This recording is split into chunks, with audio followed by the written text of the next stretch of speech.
Hello, my dear friends. Welcome back to Storybox 2022. വർഷങ്ങൾക്ക് മുമ്പ് ഓണാട്ടുകരയിലെ പ്രമുഖരായ 4 പ്രമാണിമാർ അവരുടെ കാര്യക്കാരനൊത്ത് തൊട്ടടുത്ത ഗ്രാമത്തിലെ ദേവീക്ഷേത്രത്തിലെ ഉത്സവം കാണാൻ പോയി. എന്നാൽ ഉത്സവത്തിനിടയിൽ അവരെ അവിടുത്തെ തന്നെ നാട്ടുപ്രമാണിയും കൂട്ടുകാരും ചേർന്ന് അധിക്ഷേപിക്കുകയും ഇതിൽ മനംനൊന്ത് ഉത്സവം കാണാൻ കഴിയാതെ തന്നെ അവർ മടങ്ങേണ്ടി വരികയും ചെയ്തു.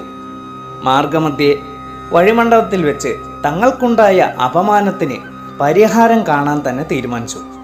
അങ്ങനെ അവർ കൊടുങ്ങല്ലൂർ ഭഗവതിയെ തൊഴുത് അഭയം പ്രാപിക്കുവാൻ തീരുമാനിക്കുകയാണ് ഉണ്ടായത്. തുടർന്ന് അവരുടെ ഭവനങ്ങളിൽ തിരികെ എത്തി ബന്ധുജനങ്ങളോടും ദേശവാസികളോടുമൊപ്പം കൊടുങ്ങല്ലൂരിലേക്ക് പുറപ്പെട്ടു.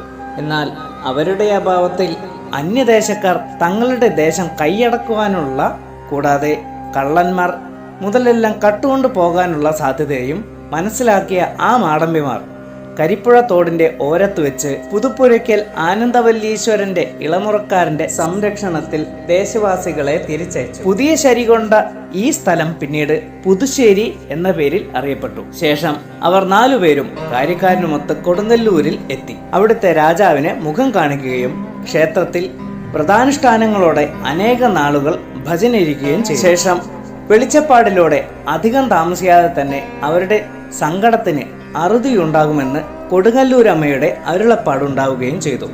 അങ്ങനെ ദിവസങ്ങൾ കഴിഞ്ഞു.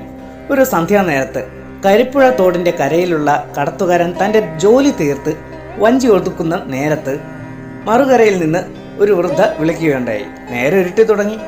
എന്നിരുന്നാലും അവരെ ഇക്കരെ എത്തിച്ച് ആ കടത്തുകാരൻ തന്റെ കുടിലിലേക്ക് പോകാൻ നേരം ശ്രേഷ്ഠികുളങ്ങര അഥവാ ഇന്നത്തെ ചെട്ടിക്കുളങ്ങരയിലേക്ക് പോയി വരാൻ തന്നെ ഒന്ന് സഹായിക്കണമെന്ന് ആ സ്ത്രീ ആവശ്യപ്പെട്ടു. നേരം വൈകി തുടങ്ങിയതിനാലും അവർ ഒരു വൃദ്ധയായതിനാലും ആ അഭ്യർത്ഥന അയാൾക്ക് നിരസിക്കുവാൻ കഴിഞ്ഞില്ല. കടത്തുകാരൻ സ്ത്രീയെയും കൂട്ടി യാത്ര തിരിച്ചു. വഴിമധ്യേ പുതുശ്ശേരിയിലെ ഒരു ആഞ്ഞിലി മരച്ചോട്ടിൽ ആ കടത്തുകാരൻ സ്ത്രീയെ വിശ്രമിക്കുവാൻ ഇരുത്തി. അടുത്തുള്ള ഭവനത്തിൽ ചെന്ന് ഭക്ഷണവും ദാഹജലവും വസ്ത്രവും വാങ്ങി നൽകുകയും ചെയ്തു. വിശ്രമത്തിനിടയിൽ ജോലിഭാരം മൂലം മയങ്ങിപ്പോയ ആ കടത്തുകാരൻ ഉണർന്നെണീറ്റപ്പോൾ ആ സ്ത്രീയെ കണ്ടതുമില്ല. ആ തോണിക്കാരൻ പലയിടങ്ങളിൽ അവരന്വേഷിച്ചെങ്കിലും കണ്ടെത്താനായില്ല. ഈ സംഭവം നടന്നതിന്റെ തൊട്ടടുത്ത ദിവസം ചെട്ടിക്കുളങ്ങരയിലെ ഒരു ഇല്ലത്ത് പുരമേച്ചിൽ നടക്കുകയായിരുന്നു. അവിടുത്തെ പണിക്കാർക്ക് കഞ്ഞി വിളമ്പിക്കൊണ്ടിരുന്നപ്പോൾ അപരിചിതയായ ഒരു സ്ത്രീ അവിടെ എത്തുകയും തനിക്കുകൂടി കുറച്ച് കഞ്ഞി നൽകുവാൻ ആവശ്യപ്പെടുകയും ചെയ്തു.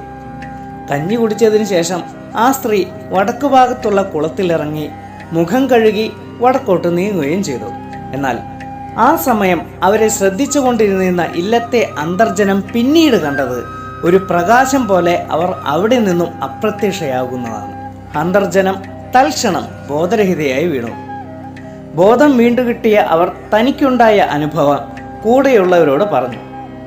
അതേസമയം കൊടുങ്ങല്ലൂരിൽ പോയി വന്ന തമ്പുരാന്മാർക്ക് ഭഗവതിയുടെ സാന്നിധ്യം സ്വപ്നദർശനത്താൽ ബോധ്യമാവുകയും ഈ സംഭവങ്ങളുടെ എല്ലാം വെളിച്ചത്തിൽ പ്രശ്നം വെച്ചു നോക്കിയപ്പോൾ കൊടുങ്ങല്ലൂർ ഭഗവതിയുടെ സാന്നിധ്യം അവിടെ ഉണ്ടായതായി തെളിയുകയും ചെയ്തു.